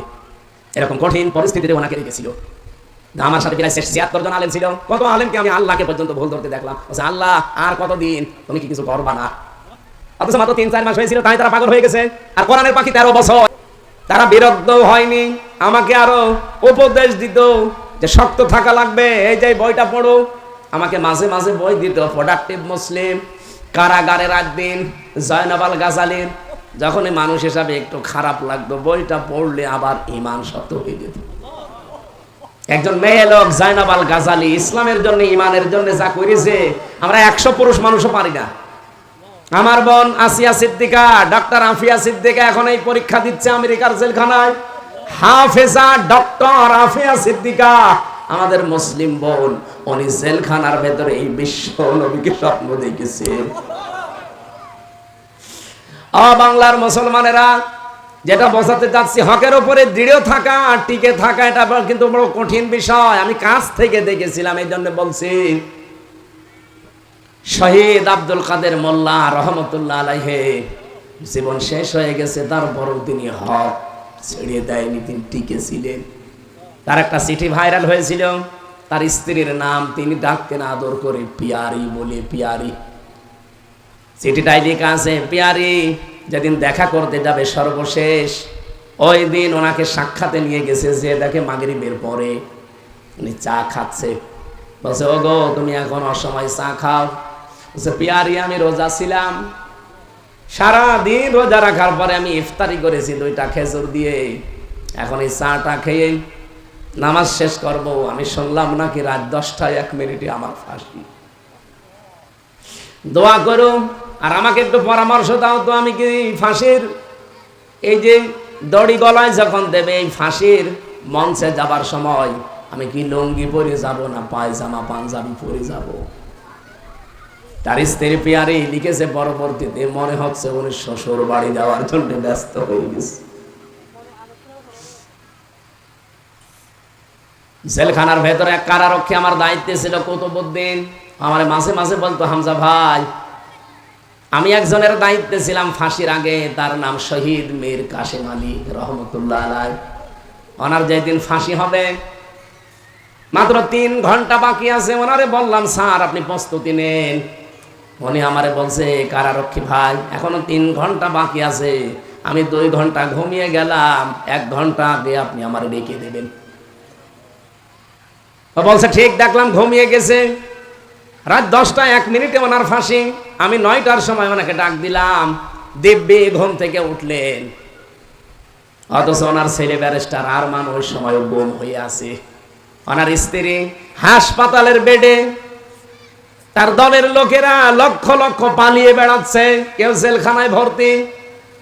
হাজার হাজার মানুষের কর্মসংস্থান তার দ্বারা হয়েছে। কারারক্ষী আমারে নিজে বলেছে যে কোরআন আমার সামনে, আমারে বলছিল, হামজা ভাই, ওনার যে এত বড় চিন্তা মাথার উপরে, এরপরও ওনার ঘুম আসলো কি করে? আমি ওই দিন তাকে সূরা হামিম সিজদারে 30 নম্বর আয়াতটা শুনিয়েছিলাম যে আপনি বসেননি, কিন্তু আমি বুঝেছি কেন তার ঘুম এসেছে। ইন্নাল্লাযীনা ক্বালু রাব্বুনাল্লাহ, যে মানুষগুলো এই কথা বলতে পারে যে আমার রব আল্লাহ, সুম্মাস্তাকামু, আর এই হকের উপরে যারা টিকে থাকতে পারে, দৃঢ় থাকতে পারে, তাতানাজ্জালু আলাইহিমুল মালায়েকা, আল্লাহ নিজে তাদের উপরে ফেরেশতা নাযিল করেন। ফেরেশতা এক দুইজন দুইজন না, মালায়েকা বহু বচন, লক্ষ লক্ষ ফেরেশতা এসে তার কানের কাছে বলতে থাকে আল্লাহ তাখাফু ওয়ালা তাহজানু, কোনো চিন্তা করবেন না, কোনো ভয় করবেন না। কিসের চিন্তা করেন? যে আপনার ছেলে ব্যারিস্টার গুম হয়ে আছে, চিন্তা হয়। আপনার স্ত্রী হাসপাতালের বেডে কাতরাচ্ছে, আপনার কষ্ট হয়। আপনার দলের লোক পালিয়ে বেড়াচ্ছে, আপনার চিন্তা হয়। কোনো চিন্তা নেই, কোনো টেনশন নেই। এগুলোর সব দায়িত্ব আল্লাহ নিজের হাতে তুলে নিয়েছে। আবশিরু বিল জান্নাহ, ওই যে জান্নাত দেখা যাচ্ছে ওর সুসংবাদ নেন। আল্লাতী কুনতুম তুআদুন, যার ওয়াদা আল্লাহ করেছিলেন। আমি সত্যি কথা বলছি, ওই দিন বলেছিলাম যে কারারক্ষী ভাই, কুতুব ভাই মীর কাসেম আলী রহমতুল্লাহ আলাইহি, অবশ্যই আল্লাহ তাকে এই ফেরেশতা দিয়ে এই সুসংবাদ শুনিয়েছেন যে কোনো চিন্তা করবেন না, কোনো ভয় নেই। আপনার ছেলে গুম হয়েছে, তাতে কি ওর দায়িত্ব আল্লাহ নিয়েছে। এই জন্য 9 বছর পরে আল্লাহ আবার ফেরত দিয়েছে। এক কথা বলেন না কেন? আপনি ভাবতে পারেন বলতে যত সহজ মনে হচ্ছে অত সহজ না। আপনি জেলখানায় থেকে দেখেন তো 5 বছর কেমন লাগে আপনার। আমি 3 বছরে হাফ পাগল হয়ে গেছি। সে বছরের পর বছর তাও আমার মতো তো এত সহজ না। তার জীবন দেখেছেন আপনি। আমাদের এই উপমহাদেশের ভেতরে ইসলামী অর্থনীতিতে যদি আপনি 10 জন মানুষ পান, তার ভেতরে মীর কাসেম আলী একজন। আপনি কি মনে করছেন উনি শুধু জামাত ইসলাম করে এই জন্য ওনাকে মেরে ফেলেছে? না, ওনাকে মেরে ফেলা হয়েছে। ভারত খুব ভালোভাবে জানতো যে এই লোকটা যদি বেঁচে থাকে, যেভাবে এগিয়ে নিচ্ছে অর্থনীতি দিয়ে, 10 বছর এগিয়ে থাকলে আমরা অনেক পিছনে পড়ে যাব। এই কারণে তাকে মেরে ফেলেছে ষড়যন্ত্র করে, আন্দাজ এক বোমা মামলা দিয়ে। আমার ভাইরা যে কথা বলতে চাচ্ছিলাম, ঠিক ওঠার পরে ওযু করলেন, গোসল করে কিছু খাবার দাবার দেয় পাশাপাশির আগে, বলেন না দুনিয়ার খাবার আমার লাগবে না, আমার খাবার রেডি হয়ে আছে। ফেরেশতার মনে হয় কিছু বলেছিল তাকে, তাছাড়া তো এরকম কনফিডেন্স আসার কথা না। যে লোকটা যাবার আগে বলতে পারে যে আমি লুঙ্গি পরে যাব না, পায়জামা পরে যাব, আপনি বলতে পারেন, ভাবতে পারেন সে লোকটা কোথায় যাচ্ছে। অবশ্যই কিছু না কিছু সে দেখেছিল। আল্লাহর কোরআনে এই কথা, আল্লাহ সুম্মাস্তাকামু, যারা টিকে থাকতে পারবে হকের উপরে, আমার আল্লাহ তাদেরকে এই সুসংবাদগুলো দেবে। 4 নম্বরে পেয়েছি, শুধু টিকে থাকলে হবে না, 5 নম্বরে হক আপনাকে কায়েম করা লাগবে। এটা আমি বানালাম, বলেন। এটা আছে সূরা শুরার 13 নম্বর আয়াতে। এই পৃথিবীতে একমাত্র হক দিন ইসলাম। এইজন্য নাকিমুদ্দিন ওয়ালা তাতাফাররাকু ফি, সবাই মিলে দিন কায়েম করো, এখানে কোনো ফতোয়াবাজি করবা না। এই বাংলাদেশে এখন একটা পরিবেশ এসেছে, ইসলামকে কায়েম করা, দিন কায়েম করার একটা পরিবেশ আল্লাহ তৈরি করে অলরেডি দিয়েছে। চরমনায়ের পীর মুফতি সৈয়দ রেজাউল করিম হাফিজাহুল্লাহ গতকালকেও বলেছে, আমরা এই দেশে বহু মানুষের শাসন দেখেছি, এবার আমরা ইসলামের শাসন দেখতে চাই। সবাই মিলে আমরা ইসলামের এক বাক্স দিতে চাই। এই জায়গায় যদি কোনো মানুষ ফতোয়াবাজি করে যে না এটা গণতন্ত্র, এটা অমুক অমুক, না, ফতোয়াবাজি এই জায়গায় করলে সেটা জানবেন ইসলামের এবং দেশের শত্রু। পিটিয়ে ওরে একেবারে আলু ভর্তা বানিয়ে ফেলবেন। কিছু শয়তান এখনো দেখছি মাথা ছাড়া দেখছে। সেদিন সিলেটে 3 কোটি টাকা ওই আওয়ামী লীগের কাছ থেকে খেয়ে ফতোয়াবাজি করেছে যে জামাত ইসলাম ওদের আকীদা ঠিক নেই। পরে একজনকে ধরেছে, 12 জনের ভেতরে একজনকে ধরেছে। এমন পিটানো পিটিয়েছে, বলছে আমারে পিটাবেন না, আমি সব বলে দিচ্ছি। যে কি করেছিস বল? বলছে এই ফতোয়াবাজি করার জন্য আমাদের 3 কোটি টাকা দিয়েছে আমাদের নেতারা। এই কারণে এই কথাগুলো বলছিলাম। যারা এরকম মাথা ছাড়া দিয়ে উঠবে, বুঝবেন পেছনে কোনো দুর্বিসন্ধি আছে। আমি ওনাদেরকে পরের দিন বলেছিলাম, যাক ফতোয়া দিয়েছেন দেন, অন্তত টাকাগুলো তো হালাল হয়েছে। এরকম বিভিন্ন জায়গায় টাকা খাবেন, ফতোয়া দিয়ে হালাল করে নেবেন না। সামনে হক কায়েম করার একটা পদ্ধতি আল্লাহ আমাদেরকে একটা পরিবেশ তৈরি করে দিয়েছে। এখনো যদি আপনি সুযোগ হাতছাড়া করে ফেলেন, 100 বছরে এই সুযোগ আর আসবে না। আন্তর্জাতিক যত চাপ আছে ইনশাআল্লাহ আমরা আল্লাহকে রাখবো। আল্লাহুম্মা ইন্না নাজআলুকা ফি নুহুরিহিম ওয়া নাউযু বিকা মিন শুরুরিহিম। অবশ্যই আমার আল্লাহ এই ষড়যন্ত্রের মোকাবেলায় আল্লাহকে আমরা রেখে দিয়েছি, উনি যথেষ্ট। তো ভেতরে ভেতরে যে কাজ আছে এগুলো আমাদের করা লাগবে। 6 নম্বরে হক কায়েম হলে আপনাকে সাহায্যকারী হওয়া লাগবে। এইটা সামনে আসতেছে, এগুলো প্রক্রিয়া বললাম। হক, এই পৃথিবীতে যদি কেউ তাকওয়া অবলম্বন করতে চায়, এই 6টা প্রক্রিয়া। আপনি এখন বলেন আপনি কোন ধাপে আছেন? আপনি কি অনুসন্ধানে আছেন? আপনি কি কবুল করার আছেন, প্রচারে আছেন, টিকে আছেন, নাকি হক কায়েমের পথে আছেন, না হক কায়েম হলে সাহায্য করবেন বলে মন স্থির করেছেন? বলেন কোনটায় আছেন আপনি এখন? নিজে যেটাই আছেন হকের ওই প্রক্রিয়ায় আছেন আপনি। এইভাবে তাকওয়া অর্জন যদি আমরা এই পথ অবলম্বন করতে পারি, ওয়াকুলু কাওলান সাদীদা, আর কথা বললে সত্য কথা বলা লাগবে। অন্য আয়াতের ভেতরে আমি ব্যাখ্যা পেয়েছি, ইয়া আইয়ুহাল্লাযীনা আমানু তাকুল্লাহা ওয়া কুনু মা'আস সাদিকিন। হে ঈমানদারেরা, আল্লাহকে ভয় করো আর সত্যবাদীদের সঙ্গে হয়ে যাও। সত্যবাদী মানে শুধু সত্য কথা বললেই মানুষ সত্যবাদী হয় না। সত্যকে সত্য জানার পর যারা দ্বিধাহীন চিত্তে মেনে নিতে পারে, এই মানুষগুলোকে বলা হয় সাদিকিন। যেমন হযরতে আবু বকর সিদ্দিক, যেটা আবু জেহেল বিশ্বাস করে নাই আর উপহাস করেছিল, অথচ হযরতে আবু বকর কথাটা শোনার পরেই বলেছিলেন, হে নবী, এই কথাগুলো কি ঠিক? বিশ্ব নবী বললেন হ্যাঁ। তিনি বললেন, আমি এক চুল এক বিন্দু পরিমাণে অবিশ্বাস করি না, আমি বিশ্বাস করে ফেলেছি আপনার মেরাজ সত্য, হক। জোরে বলেন সুবহানাল্লাহ। নবীজি বললেন, আবু বকর, তুমি প্রশ্ন ছাড়াই বিশ্বাস করে নিলে, আজকে তোমারে খালি হাতে ফেরত দেব না।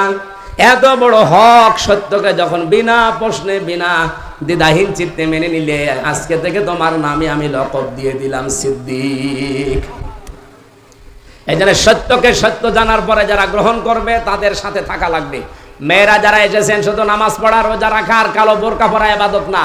খাদিজাতুল কুবরা জীবনে এক ওয়াক্ত নামাজ পড়েনি, একটা রোজা রাখেনি, জীবনে একদিনের জন্য পর্দায় থাকেনি, জীবনে একটা টাকা একবারও হজ করেননি, যাকাতও দেয়নি। তারপরও আল্লাহ তাকে সালাম দিয়েছেন এবং জান্নাতে ঘর বানিয়ে তার জন্য পাঠিয়েছেন। প্রশ্ন কেন কেন দিলেন না, কেন করলেন না এগুলো? কারণ এই বিধানগুলো নাজিল হয়েছিল সব তার ইন্তেকালের পরে। কথা বুঝতেছেন? এই যে নামাজের, রোজার, পর্দার, হজের, যাকাতের এই বিধান সব নাজিল হয়েছিল তার ইন্তেকালের পরে, এজন্য উনি সুযোগ পাননি। তারপরও তাকে আল্লাহ সালাম দিয়েছেন, জান্নাতে ঘর বানিয়ে সুসংবাদ দিয়েছেন। একটা কারণ পেয়েছি, তার পুরা জীবনে আমি কয়েকবার পড়ে পেয়েছি একটাই কারণ, জীবনে কোনোদিন সাংসারিক আল্লাহর নবীর মনে তিনি কোনোদিন কষ্ট দেননি। এখানে আমরা যারা আছি, জীবনে আমাদের কোন স্ত্রী আমাদেরকে একদিনের জন্য মনে দুঃখ দেয়নি এমন একজন স্বামী হাত তুলেন তো। একজন, আলহামদুলিল্লাহ। আপনি কি বউ পেয়েছেন না ফেরেশতা পেয়েছেন? হ্যাঁ, ফেরেশতা। তাছাড়া আমরা এখানে কেউ পারলাম না। এই সম্মানিত মা বোনেরা, ও কার স্বামী দেখেন তো, এটা কোন আল্লাহর ওলি? ওই একটা বাদ দিয়ে বাকি আমরা কোনো স্বামী হাত তুলতে পারলাম না। এমন কে চেয়ারে বসে আছে এরা মনে হয় বিয়ে করেনি না। আশা করছি আপনাদেরকে আল্লাহ খাদিজাতুল কুবরার মতো যেন বানিয়ে দেন। শুধু নামাজ পড়া, রোজা রাখা আর কালো বোরকা পরা ইবাদত না। স্বামী এটা জান্নাতে যাওয়ার একটা মাধ্যম, জায়েজ কাজে তাকে খুশি রাখা লাগবে। এবার যদি প্রশ্ন ওরা উল্টিয়ে করে, হুজুর একটু বলেন তো, যে জীবনে স্ত্রীর মনে একদিনের জন্য দুঃখ দেয়নি এরকম স্বামী আছে কিনা? না, নেই। প্রতিদিন আরো 8-10টা করে দুঃখ দিচ্ছি। এর পরে পক্ষে আমার এখন 7টা কথা আমি হাদিস থেকে যেগুলো নোট করেছিলাম, যে আবু যর রাদিয়াল্লাহু তাআলা আনহুকে ওই দিন নবীজি 7টা কথা বলেছিলেন, আর এক একটা কথার পরিবর্তে 2টা করে উপকার কথা বলেছিলেন। যদি তুমি আল্লাহকে ভয় করো তাহলে জীবনের যত কর্মকাণ্ড আছে সব আল্লাহ সৌন্দর্য মণ্ডিত করে দেবে, আর পৃথিবীর সৃষ্টি জগতের ভেতরে তোমার আলাদা একটা সম্মান মর্যাদা আল্লাহ বাড়িয়ে দেবে। এরকম প্রতিটি ওনাকে উপদেশ দিয়েছেন, আর 1-2টা করে উপকারের কথা বলেছিলেন।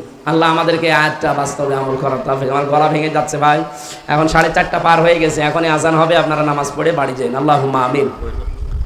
আমার মেয়েদের উপরে আমি জেলখানায় বই লিখেছিলাম, যদি পারেন গাড়ি থেকে নিয়েছেন, গাড়িতে এই গেটে আছে, মেয়েদের জীবনী নিয়ে লিখেছি, দাম্পত্য কলহ এবং তার সমাধান। মেয়েরা স্বামীদেরকে বাচ্চাদেরকে পাঠিয়ে ওখান থেকে নিয়েছেন। ছেলে সাদাকাতা ইয়া রাব্বানা। عن أبي ذر رضي الله تعالى عنه قال قال النبي صلى الله عليه وسلم أوصني يا رسول الله صلى الله عليه وسلم قال أوصيك بتقوى الله إلى آخر الحديث رواه مسلم. وقال تعالى في شان حبيبي وما زادهم إلا إيمانا وتسليما. اللهم صل على محمد وآله وصحبه وبارك وسلم. আলহামদুলিল্লাহ। কক্সবাজার জেলার টেকনাফ থানার অন্তর্গত উত্তর শিলখালী দক্ষিণ পাড়া ইসলামী যুব সমাজ কল্যাণ পরিষদের উদ্যোগে 2 দিন ব্যাপী তাফসীরুল কোরআন মাহফিল 16 বছর ধরে এখানে চলছে। এই স্বৈরাচার যতদিন ছিল ততদিন আপনারা চালিয়েছেন। একাধারে 16টি বছর কোরআনের কথায় ময়দানে যারা বলেছেন, আল্লাহ তাদের কথাগুলো আমাদেরকে আমল করার তৌফিক দান করেন, আমিন। আজকে সমাপনী দিবসের স্বনামধন্য সভাপতি জনাব মাওলানা মোশতাক আহমেদ, প্রধান অতিথি জনাব আমদাদ হোসেন খোকন শিকদার, প্রধান মেহমান জিয়াউর রহমান জিহাদ ভাই, প্রধান এখানে আরেকজন উপস্থিত আছেন কি 2 দিন ব্যাপী না, আমাদের এখানে যিনি আপনাদের এলাকার কৃতি সন্তান, ইসলামিক চিন্তাবিদ, শিক্ষাবিদ, বাংলাদেশ জামাতি ইসলামী কক্সবাজার জেলা শাখার শ্রদ্ধাভাজন আমির জনাব অধ্যক্ষ মাওলানা নূর আহমদ আনোয়ারি আতালাল্লাহু উমরাহু ওয়া বারাকাল্লাহু ফি হায়াতি, বলেন আমিন। আরো অনেকগুলো মানুষের নাম দিয়েছেন, একটা একটা করে নাম পড়ে দোয়া করতে গেলে সময় যাবে। আমি আমার দায়িত্বশীল আমার জেলখানার একজন সাথী, শ্রদ্ধাভাজন ব্যক্তিত্ব, বাংলাদেশ জামাত ইসলামী কেন্দ্রীয় কমিটির সহকারী সেক্রেটারি জেনারেল জননেতা মাওলানা রফিকুল ইসলাম খান হাফিজাহুল্লাহ, ওনার কাছে আমি অনেক দিন ছিলাম জেলখানায়। আমাকে মাঝে মাঝে বলতেন, হামজা বাইরে যে কোরআনের ময়দানে কথা বলতে গিয়ে এই এদিকে ওদিকে টান মান না দিয়ে মূল কথাগুলো অন্তত অল্প সময়ের ভেতরে ডেলিভারি দেওয়ার চেষ্টা করা দরকার। এটা বাংলাদেশে অনেক ক্ষেত্রে পাওয়া যায় না, এই জন্য এই নিয়মটা আমরা ফলো করব। আপনি হন আর সে ফেরেস্তা হন, এত সমস্যা কেন? আপনি আগে থেকে আসতে পারেননি, এখনো ডিস্টার্ব করেন, এসে এখানে রেখে দেন।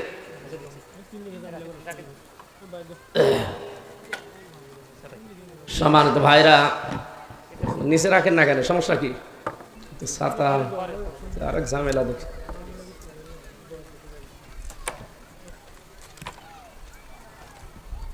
যারা আসবেন প্রথমে এসে বেঁধে দেবেন, পরে আর কেন যেন শুরু করার পরে কেউ আসবেন না।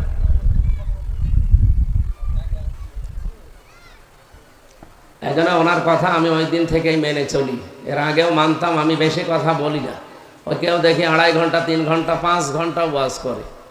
এ পৃথিবীতে সবচাইতে দামি বক্তা আমরা সবাই জানি, মুহাম্মাদুর, বলেন না কেন, মুহাম্মাদুর সাল্লাল্লাহু আলাইহি সাল্লাম। তার জীবনের সবচাইতে বেশি কথা ছিল মাত্র 27 মিনিট। আমি সিরাত ইবনে হিশামে দেখলাম সবচাইতে বেশি কথা তিনি এই দিন বলেছিলেন বিদায় হজের ভাষণে, 27 মিনিট। কি বলেছিলেন এমন যে 27 মিনিটের বক্তব্য আজ 1500 বছর চলছে, আজও পৃথিবীর মানুষেরা কুল কিনারা করতে পারে না। কিয়ামত পর্যন্ত মানুষ এখান থেকে নিতেই থাকবে, শেষ হবে না। এত কথা এই 27 মিনিটে তিনি বলেছিলেন। আর আমরা 27 মিনিট না 27 ঘন্টা কথা বলি। আমাদের কথার ভেতরে তো কোনো মাল নেই, এই কারণে এই জন্য আমরা সাবজেক্ট আকারে কথা বলবো যতটুকু পারি, এখান থেকে যেন কিছু নিয়ে বাড়ি যেতে পারি। মঞ্চে বসা আছেন আপনাদের এলাকার সর্বজন শ্রদ্ধাভাজন ব্যক্তিত্ব, অবশ্যই তাদের মর্যাদা আছে, নয়তো আল্লাহ এখানে বসার সুযোগ দিতেন না। ওয়ারফা'না লাকা যিকরাক, এদের সম্মান মর্যাদা আল্লাহ দুনিয়া আখিরাতে আরো বাড়িয়ে দেন। আরো জোরে বলেন আমিন। মানুষের সম্মান যে কিসে বাড়ে অনেকে জানে না। অনেকে মনে করতো এতদিন যে জোর করে মনে হয় সম্মান পাওয়া যায়। এই আমি কি আর কি মারছি আপনার সাথে? এখানে কথা বলেন কেন? এখানে দাঁড়িয়ে আছে কালো গেঞ্জি, বসেন। একে মনে হয় বাইরের জেলা, এ জেলার মানুষ তো এত পাগল না। কোথায় বাড়ি আপনার? বাড়ি কোথায়? ওটা বাড়ি কোথায়?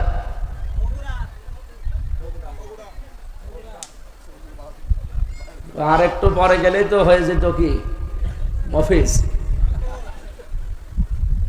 এই জন্য আমি জানি তো এই এলাকার মানুষ তো এরকম মফিজ না, এসেছি তো সেখান থেকে। বসেন। আবার দাঁড়িয়ে আছেন কোন কারণ? বসেন। আপনি চেয়ার নিয়ে বসেছেন, পেছনে মানুষের ডিস্টার্ব হচ্ছে না? নেমে বসেন। এদের ঠিক করতে যদি আমার হাত লেগে যায়। আর যারা দাঁড়িয়ে আছেন বিভিন্ন জায়গায় বসার জায়গা করেছেন, এনারা সুন্দর করে বসে পড়েন। ওনারা তো ওনাদের দায়িত্ব পালন করেছে, এখন আপনারা আপনাদের দায়িত্ব পালন করেন। বসেন, সুন্দর করে বসেন। আর মেয়েদের আমার মনে হয় এভাবে ঠিক হয়নি, ওনাদের সামনে আরেকটা পর্দা দেওয়া ভালো ছিল। আমি একটু পরেই বলবো যে পর্দার আড়ালের মা ও বোনেরা তো পর্দা ভেঙে চলে গেছে, কিন্তু পর্দা আড়ালে বলবো কি করি? এই এলাকায় দেখছে এই সমস্যাটা, বিভিন্ন জেলায় যায় তো কয় তাদের তো অন্তত ঢাকা ঢোকা থাকে, আর এখানে বাবা শাহজালাল সব হালাল করে দিয়েছে। কমিটিতে যারা আছেন পারলে আর একটা পর্দা উপরে দিয়ে দিন, আর নয় তো আপনারা বসে পড়েন, ডিস্টার্ব হয়ে যাচ্ছে এদের কারণ। আর এত কাছাকাছি ওদেরকে নিয়ে এসেছেন কেন? দূরে কোনো বাড়িতে বসতে দেবেন? আমরা অ্যাক্টিভ ভাবে শুনতে চাই। এদিকে তাকান, আমি ক্লাস আকারে কথা বলি বেশি। সম্মানিত উপস্থিতি, মানুষের সম্মান মর্যাদা আল্লাহ দুইটা জিনিসের ভেতরে রেখেছেন। আল্লাহ রাব্বুল আলামিন বলেন, ওয়ালিয়া'লামাল্লাহুল্লাযীনা আমানু মিনকুম ওয়াল্লাযীনা উতুল ইলমা দারাজাত। তোমাদের ভেতরে যারা ঈমান আনে আর যারা এলেম পায় তাদের মর্যাদা দিনের পর দিন আল্লাহ বাড়াতেই থাকে। আল্লাহ কিন্তু দারাজাত বহু বচন দিয়েছেন। ইয়ারফা, এটা মুজারি, ইয়ারফাউল্লাহুল্লাযীনা আমানু মিনকুম, তোমাদের ভেতরে যেই ঈমান আনবে, আল্লাযীনা উতুল ইলমা দারাজাত, আর দুনিয়ায় যে এলেম পাবে, জ্ঞান পাবে, এই দুইটা গুণ যার ভেতরে আল্লাহ দেখবে, দিন যত যাবে তার মর্যাদা আল্লাহ বাড়াতেই থাকবে। মর্যাদা মানুষের বাড়ে ইমানে আর এলেমে, তাই দুইটা জিনিসের আবার কার্যকারিতা থাকা লাগবে। অনেকের ইমানও আছে, এলেমও আছে, কিন্তু বাস্তবতা নেই। মাওলানা ফরিদ উদ্দিন মাসুদ একটা নাম, এর নামের আগে মাওলানা আছে, কিন্তু এর নামের আগে মাওলানা লিখতে হলে ভেতরে যা লাগে এই জিনিসের আমল নেই। এই কথা বুঝতেছে? জ্ঞান অনুযায়ী যারা আমল করে না আল্লাহর দরবারে এরা আলেম না। ওমান আযলামু মিম্মান কাতামা শাহাদাতান ইনদাহু মিনাল্লাহ, সূরা বাকারার 140 নম্বর আয়াতের মাঝের অংশে আছে। আল্লাহ বলেন, আমার কাছে বড় জালেম দুনিয়ায় ওই লোকটা যার কাছে আমার সাক্ষী আছে। কোরআন কার সাক্ষী বলেন তো? এই কোরআনের জ্ঞান থাকার পরও যারা এই সাক্ষীটা বাস্তবে আমল করে না, এগুলো চেপে রাখতে চায়, গোপন করে, এরা আল্লাহর কাছে বড় জালেম। ওনার জ্ঞান ছিল কিন্তু জ্ঞানটা কাজে লাগায়নি। জালেমের 5-8 গোলাম ছিল। ওনার এই বাংলাদেশে টার্গেটই ছিল একামতে দিন, কি করে এদের বিরোধিতা করা যায়, এদেরকে মানুষের সামনে কালার করা যায়, এদেরকে কি করে ডুবানো যায়। ওনার প্রতিদিনের কর্মসূচি এটা ছিল। এই জন্য আল্লাহ এরকম পচিয়ে দিয়েছে। এই জন্য জ্ঞান অনুযায়ী যারা আমল করে না ওরা কিন্তু বড় জালেম। ওরা কি পৃথিবীর সৃষ্টি জগতের ভেতরে আল্লাহ তার প্রতি একটা ঘৃণা তৈরি করে দেয়। আমরা আজ বাংলাদেশে 15.5 বছরে যারা এগুলো করেছিলেন তাদেরকে এই জাতি কিন্তু ঠিক ওই জায়গায় নিয়ে গেছে। আমরা আগামীতে শিক্ষা নিতে চাই, কেউ যেন এরকম বাতিলের 5-8 গোলামি না করে। আমার কথা বুঝতেছেন? সুতরাং যারা সম্মান মর্যাদা পেতে চান, ঈমান মাস্ট বি আনা লাগবে। আর ঈমান আনতে হলে কয়েকটা কাজ আগে করা লাগে, ওইগুলো আমরা করি না অনেকে। কেউ যদি ঈমান আনতে চায়, কোরআনে কারীম তাকে জানিয়েছে, ফামাইয়াকফুর বিত-তাগুতি ওয়া ইউমিন বিল্লাহ, ঈমান আনতে চাও আগে তাগুত ছেড়ে দাও। প্রশ্ন আসতে পারে তাগুত কাকে বলে? মা মানা তাগুত লুগাতান ওয়া শারহান। আমি তাগুতের অর্থ পড়েছি চারটা। এক নম্বরে তাগুত হচ্ছে ওই শক্তি যে নিজে আল্লাহর বিধান মানে না, অন্য কেউ মানবে, মানতেও দেয় না। এটা 15.5 বছরে অলরেডি আমরা দেখেছি। নিজেও মানতো না, কেউ যে মানবে, মানতেও দিত না। কি কথা বলে না কেন? প্রশ্ন আসতে পারে, কই নামাজ তো নিচেও পড়তো, আমাদেরও পড়তো, মসজিদ বানিয়েছে 560টা, আর আপনি একই বলেন? আরে ভাই, মসজিদকে বাবা টাকা দিয়ে বানিয়েছে, সব তো সৌদির টাকা। মসজিদের পেছনে কি উদ্দেশ্য ছিল আপনি জানেন? আর কয়েকদিন যেতে দিতেন, ওখান থেকে বাবার নামে খুতবা তৈরি হতো। আমি 2016 সালে একবার হজে গিয়ে আরাফাতের ময়দানের পাশে মসজিদে নামিরা, এখানে কাবার ইমাম খুতবা দিচ্ছিলেন। অনেক উচ্চারণ করলেন খুতবার ভেতরে শহীদ জিয়াউর রহমান। ও বলছে নাউজুবিল্লাহ, এই লোকটা যে শহীদ এমনি বলে নাই। বাংলাদেশে বঙ্গবন্ধুকেও মানুষ মেরে ফেলেছে, জিয়াউর রহমানকেও মেরে ফেলেছে। আজ পর্যন্ত কোনো মানুষের মুখে শুনেছেন যে শহীদ বঙ্গবন্ধু? না, আমি তো শুনিনি। কিন্তু জিয়াউর রহমানের নাম শুনলে মানুষ বলে শহীদ জিয়াউর রহমান। কি দুইজনকে দুই রকম নামে ডাকে কেন? দুইজনকেই তো মানুষ মেরে ফেলেছে। কারণ শহীদ এই শব্দটা যার তার নামের আগে পরে দেওয়া ঠিক না। আমরা যদিও অনেকের নামে লাগিয়ে দেই, শহীদ কত বড় কঠিন শব্দ জানেন? এটা এত মর্যাদা আল্লাহ দিয়েছেন শহীদদের। কেউ যদি শহীদ হয়, আপনি বলতে পারবেন না যদি মরে গেছে। ওয়ালা তাকুলু লিমা ইউকতালু ফি সাবিলিল্লাহি আমওয়াত। আল্লাহ বলেন এই কথা কখনো বলবি না যে শহীদ যারা ওরা মরে গেছে, বালা হায়াউন, ওরা জীবিত। ওয়ালাকিল্লা তাশউরুন, কিন্তু তোমরা টের পাও না। সূরা আলে ইমরান 169 নম্বর আয়াতের আল্লাহ আরো বেশি আর এক ধাপ বাড়িয়ে বললেন, এত মুখ দিয়ে বলাই যাবে না, অন্তরেও ধারণা করা যাবে না। ওয়ালা তাহসাবান্নাল্লাযীনা কুতিলু ফি সাবিলিল্লাহি আমওয়াতা, যারা শহীদ হয় কেউ যেন ধারণাও না করে যেন মরে গেছে। বালা হায়াউন ইনদা রাব্বিহিম ইরযাকুন, বরং তারা জীবিত এবং আমি আল্লাহ তাদেরকে রিজিক দেই। সুবহানাল্লাহ বলতে পারেন না? আপনি এই ছোট ছোট বাচ্চারা, তারা নিজেরা, আমি গতকালকেও দেখেছি একটা বাচ্চা, সাংবাদিক বলছে যে বাচ্চাটা বলতে চায় যে আমার উপরে বোমা মারে। আমি শুনেছি জান্নাতে নাকি খাবারের কোনো অভাব নেই। আমরা আসবো আয়াতের প্রেক্ষাপট যেহেতু আসবে, আমরা ওদিকে কথা বলবো। আমি যে কথাটা এখানে তুলতে চেয়েছি, শহীদ এই শব্দটা অনেক দামি শব্দ। কাবার ইমাম কেন জিয়াউর রহমানের নামে কথা বললেন? এই যে লক্ষ লক্ষ হাজী সাহেব আমরা পাড়া পৃথিবী থেকে যাই, যে নিম গাছের নিচে আশ্রয় নেই, এটা জিয়া গাছ বলা হয় এই দেশে, সাজারাতু জিয়া, জিয়া ট্রি বলে। এই লোকটা এই কাজটা করেছিল, হাজার হাজার গাছ নিয়ে ওখানে না গিয়েছে। 40, 42, 45 ডিগ্রি সেলসিয়াস চলে। ওই প্রচন্ড গরমে একটু ছায়া পেলে যে কি আনন্দ লাগে, কি মজা লাগে। যে লোকটার কারণে এই কাজটা হয়েছিল তার নাম জিয়াউর রহমান।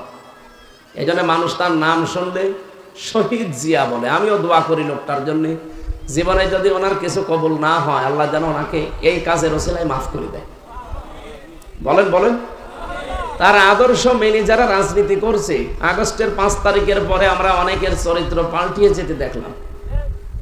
নবীজি বলেন, মানিদ দাগা মা লাইসা লাহু ফালাইসা মিন্না ওয়ালিয়াতাবাওয়া মাকআদাহু মিনান নার। মুসলিম শরীফের হাদিস, হযরতে আবু যর রাদিয়াল্লাহু তাআলা আনহু থেকে বর্ণিত।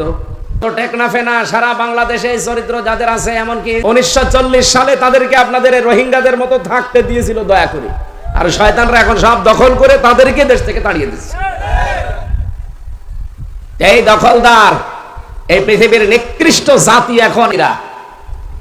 হিটলার মাঝে মাঝে বলতো আমি একে এমনিতে ধ্বংস করি নাই, কয়েকটা মাছিয়ে রাখলাম, পৃথিবীর মানুষ পরে বুঝবে যে আমি কেন তাদেরকে এভাবে সমূলে ধ্বংস করেছিলাম। তার সাথে উইনম্যান এই লোকটা সহযোগী ছিল, সে বুদ্ধি দিয়েছিল, কিন্তু পরবর্তীতে সে পালিয়ে ব্রাজিলে ছিল, কিন্তু রক্ষা করতে পারে নাই। তাকে ব্রাজিলে যাবার পরে চাষবাস করে খেত, এই এরকম একটা গ্রাম্য এলাকায় এসে চাষ করে খেত। এরা তাকে ধরে ফেলেছিল, ধরে নিয়ে তাকে যখন হত্যা করবে জিজ্ঞাসা করছে তোর জীবনের শেষ আশা কি? বলছে আমার শেষ আশা আপনারা পূরণ করতে পারবেন না। না পারবো, শেষ আশা হচ্ছে আমি হতে চাই না, এখন মেরে ফেলবো আর হতে চান। এর ভেতরে আমার কারণ আছে, আমি যদি হব আর আপনারা আমাকে মারবেন, আমি বিশ্বাস করব যে পৃথিবীতে ইহুদি মরে গেল। কত নিকৃষ্ট ভাবতেন আপনি বলেন তো, নিজে মরবে তাও ইহুদি মরতে চায়। ওর মনের সান্ত্বনা এই যে পৃথিবীর মানুষ বুঝুক যে একটা ইহুদি অন্তত দুনিয়া থেকে বিদায় দিল। সুতরাং হিটলার এবং এই উইটম্যান যা বলেছিল আমি তো দেখতে পাচ্ছি পৃথিবীতে ঠিক এখন তাই হচ্ছে। ওরা যা দখলদারি আরম্ভ করেছে, ওরা তো নবীর উম্মত না, এক নম্বরে ওদের জন্য নেই। দুই নম্বরটা ওয়ালিয়াতা বাব্বা মাকাদাহু মিনান নার, সে যেন জাহান্নামে নিজের স্থান তৈরি করে নিল। ওরা এখন প্রত্যেকেই জাহান্নামী যারা এই দখলদারিতে লিপ্ত। এই কথা বলেন না কেন? বাংলাদেশেও যারা দখলদারিতে লিপ্ত আছেন আপনারা থামেন। মিথ্যা কথা আমাদের বিরুদ্ধে ছড়ায় এবং বাংলাদেশ জামাত ইসলামীর লোকজনেরা ইসলামী ব্যাংক দখল করে নিয়েছে। আপনি এরকম মিথ্যা কথা বলতে পারলেন? ইসলামী ব্যাংক তো তাদের রক্ত ঝরা পয়সা দিয়ে করা, তাদের ব্যাংক তারা ফিরে পেয়েছে, এখানে দখল করার কি হলো? আর আমরা যেটা করি ওটা কিন্তু পুরাটাই দখলদারিত্বের ভিতরে পড়ে। সুতরাং এগুলো বন্ধ করে, যেই জিনিস আপনার না, জোর করে যদি নিজের দাবি করে আয়ত্তে নিয়ে নেন, আপনি দুইটা ক্ষতির সম্মুখীন হবেন। এক নম্বরে ওই দিনই আপনি নবীর উম্মত থেকে বের হয়ে যাবেন, আর মারা গেলে আপনার স্থান একটা জাহান্নাম। বলেন নাউজুবিল্লাহি মিন যালিক। এই কথা শোনার পরে যদি কেউ নিজের গায়ে টেনে নিয়ে বলে আমারে বললেন, আমি আপনার নাম ধরে বলেছি? ওই যে মিজান আনসারী বলেছিলেন একদল খেয়েছে আর একদল রেডি হয়ে আছে, কিছু মানুষ রেগে গেছে, আপনি আমারে বলেছেন। আর ওকে নাম ধরেছিল। কয়দিন আগে আমি মালয়েশিয়া ছিলাম, মিজান বাদশাহ বললাম ভাই কথা বলেছিলেন যে যারা রেগে গেছে তাদের নামে? বল না, আমি তো কারো নাম বলিনি। ওরা নিজেরা চরিত্র ওই রকম, এই জন্য ওরা নিজেদের গায়ে লাগিয়ে নিয়েছে। এই জন্য আপনি নিজের গায়ে লাগিয়ে নেবেন কোন কারণে? আমি তো কোরআনের আলেম, কোরআন যেহেতু সবার জন্য, আমিও সবার জন্য। এখন যদি বলেন না আপনি জামাতের লোক, শিবিরের লোক, তাহলে আমিও বলবো আপনি বিএনপির লোক। আপনি এই ট্যাগ দেবেন কোন কারণে? আমি কি ওই দলীয় পরিচয় এখানে লিখে আপনার সামনে কোরআন প্রচার করছি? আমার প্রচার মাধ্যম এখন কোরআন, আর আমার পরিচয় এখন আমি কোরআনের আলেম। কোরআন যেমন সবার, আলেমও বলেন। নবীজি যদি এখানে আসতেন এই কথা বলতে পারতেন যে আপনি না, আপনি তো জামাত ইসলামের নবী, আপনারা মানি না। নিজের যদি একটু সংশোধন হওয়ার নিয়ত থাকে, আজকের তেলাওয়াত কিন্তু আয়াতের তথ্যগুলো আসবে, আশা করছি আপনি পরিবর্তন হবেন ইনশাআল্লাহ।